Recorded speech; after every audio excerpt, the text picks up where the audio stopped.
Right, folks, welcome back to another episode of Taylor's Top Tips. Yes, tip of the month. I like this one. This I was really impressed with this. Not that I'm not normally, Alan, but... Oh, cheers, Tom.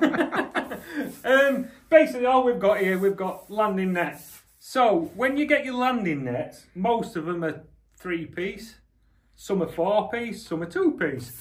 But the annoying thing on landing nets, Tom, and I do think it's annoying, is the most annoying one is the little bit what you get on end here, what has a screw cap on it. Yeah. Because as soon as they get mucky, them screw caps never go back on, do they? No.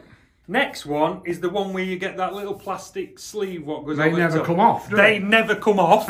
You have to be Hercules half at time to get one of them off. And if you suffer like me with bad hands, especially in winter, and your fingers don't work, they can be a nightmare. So you end up chucking them away, don't you, most of the time, or they get lost or whatever. But then you have the problem of when you're shipping back, especially at a lot of commercials we go to, like Allcroft, Messingham Sands, and it says it in the name, Messingham Sands and Allcroft. They're built on gravel works and stuff like that. Of course they are, yeah. So you get a lot of sand and grit inside your poles. Yeah. My tip is, instead of using the bungs what go over the top, which are a nightmare to get on and off a lot of the time, get yourself some of these, which are just basically the sponges what you put in the end of your pole section. So they're just the EVA sponges. These ones are the Browning ones, but there's the Maver ones and that. They all work the same. I've only used these ones because it's better to see with the colour. So with these ones, back end of your pole, get one of them, pop it in there. So when you ship back, you've got no grit going down inside your pole. Perfect. They don't come out? Don't come out. You know, you grab that and...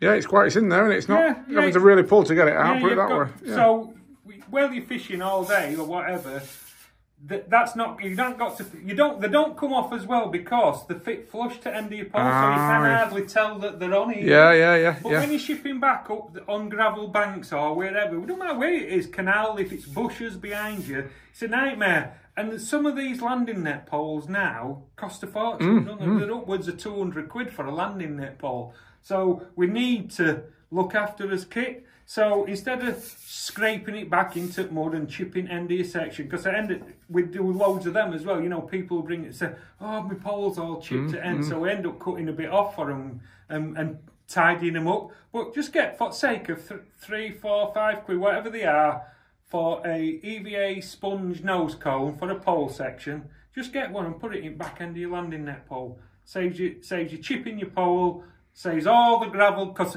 like sometimes at Allcroft in winter, when you come to put your pole back together, you can't push one in section inside the other because there's that much grit inside. Exactly, yeah. But if you do that, just saves a load of messing about. They're easy to pull in and out, and they replace your old-fashioned one what goes over the top as well for when you put your sections back together, but they just stop all grit going